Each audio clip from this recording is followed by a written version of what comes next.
पहले उत्तराखंड में अलग अलग स्थानों पर सभा करने के बाद मां शाकंभरी के धाम में बेहट में गया था और वहां से सीधे देवबंद में आया हूं। देवबंद में मेरा आने का वैसे कार्यक्रम था नहीं, क्योंकि मैं पिछले दिनों ही देवबंद आया था। लेकिन मैं देख रहा था कि जब से चुनाव आए हैं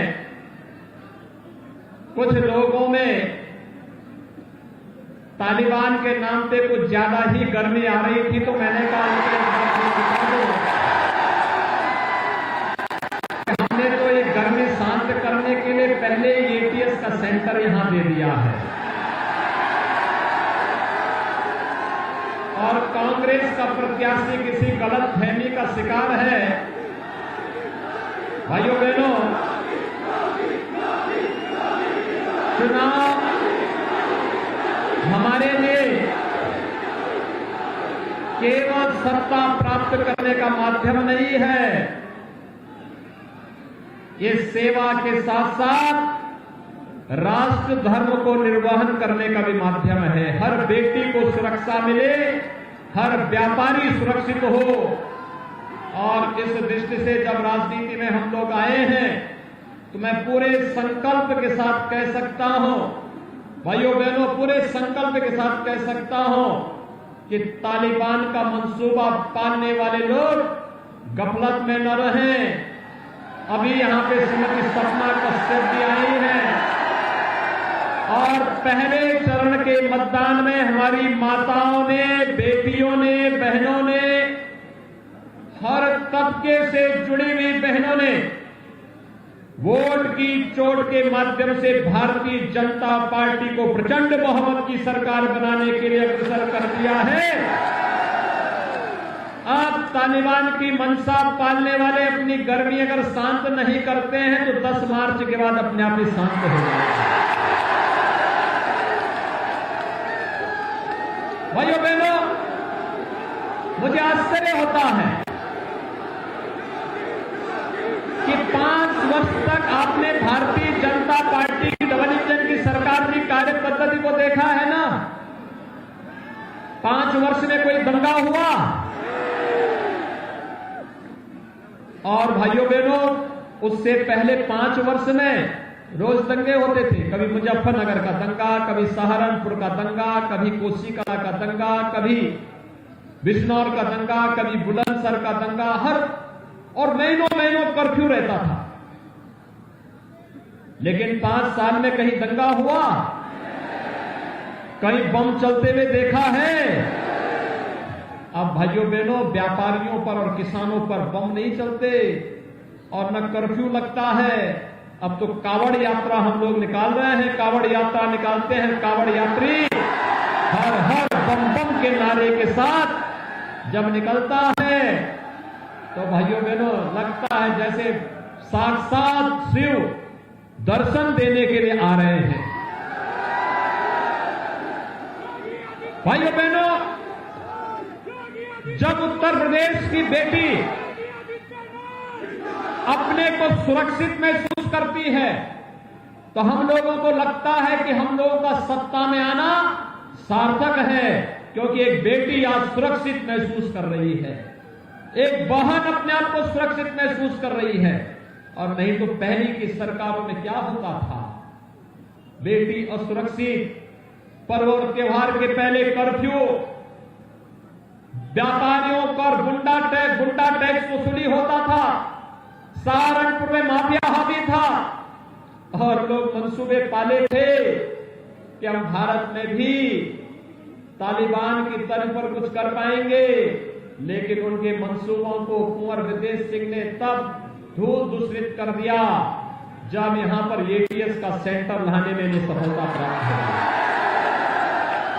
हमने कमांडो तैनात कर दिए हैं यहां पे, और भाइयों बहनों, वे कमांडो उसी तीव्रता के साथ काम करते हैं जिस तेजी के साथ हमारा बुलडोजर काम करता है।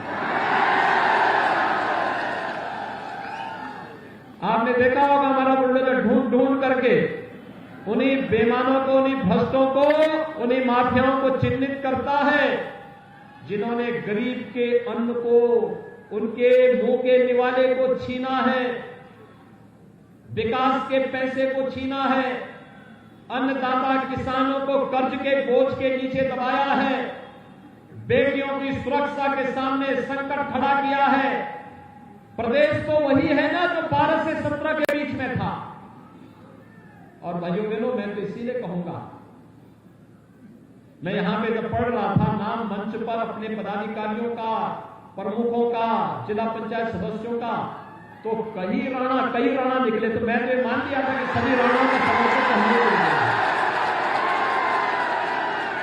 और फिर राणाओं का समर्थन हमें नहीं मिलेगा, राष्ट्र धर्म के साथ नहीं होगा तो कहां होगा? क्योंकि स्वदेश और स्वाभिमान की बात अगर होती है तो महाराणा प्रताप का जिक्र जरूर होता है। और भाइयों बहनों, कभी भी महाराणा प्रताप के चेतक पर हमेशा भगवा झंडा होता है, हरा झंडा नहीं होता है। कौन सा झंडा होता है? भगवा ही रहेगा।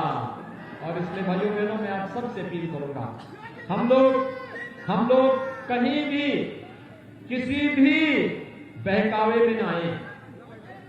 हमें केवल एक संकल्प लेना है। अगर हम सफल थे हैं सुरक्षा में, लोक कल्याण कार्यों में, गरीब कल्याण के कार्यों में, इंफ्रास्ट्रक्चर के डेवलपमेंट के कार्यों में, तो इसलिए क्योंकि कुंवर ब्रजेश सिंह यहां से विधायक हैं, क्योंकि सहारनपुर की जनता ने भारतीय जनता पार्टी को अपना आशीर्वाद दिया, इसलिए हम सफल हैं।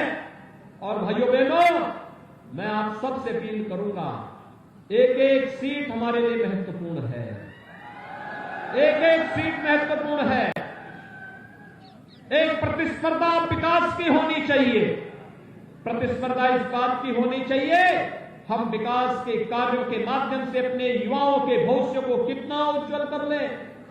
और मैं तो कार्तिकेय जी से कहूंगा कि अरे सपा बसपा को डुबोने के लिए चाचा भतीजा पर्याप्त है, आप काहे वहां चले गए? और चाचा भतीजा पर्याप्त हैं डुबोने के लिए, तो किसी तीसरे की आवश्यकता ही नहीं वहां। और मैं ये भी कहूंगा, कांग्रेस को डुबोने के लिए किसी तालिबान की भी अब आवश्यकता नहीं, भाई बहन ही पर्याप्त है वहां भी डुबोने के लिए। भाइयों बहनों, आप सबसे मेरी विनम्र अपील है कि आप चुनाव प्रचार का मात्र पौन घंटा बचा है, अभी मुझे 1-2 सभाओं में और जाना है। और मेरी आप सबसे अपील है कि चुनाव के दिन हर व्यक्ति कुंवर ब्रजेश सिंह बन जाएंगे, सभी। अगले 24 घंटे आपके लिए बहुत महत्वपूर्ण हैं, 48 घंटे महत्वपूर्ण हैं, और इन 36 घंटे के अंदर पूरी मेहनत करिए। और चुनाव के दिन पहले मतदान, फिर जलपान। पहले मतदान, एक मतदाता से मतदान करवाने के लिए जाएंगे, भाजपा के कमल चुनाव चिन्ह पर वोट दिलाएंगे, मोदी जी के एक भारत श्रेष्ठ भारत के साथ नए भारत का नया उत्तर प्रदेश बनाने में योगदान देंगे। दोनों हाथ ला करके मेरे साथ बोलेंगे कमल चुनाव चिन्ह के साथ, भारत माता की, भारत माता की।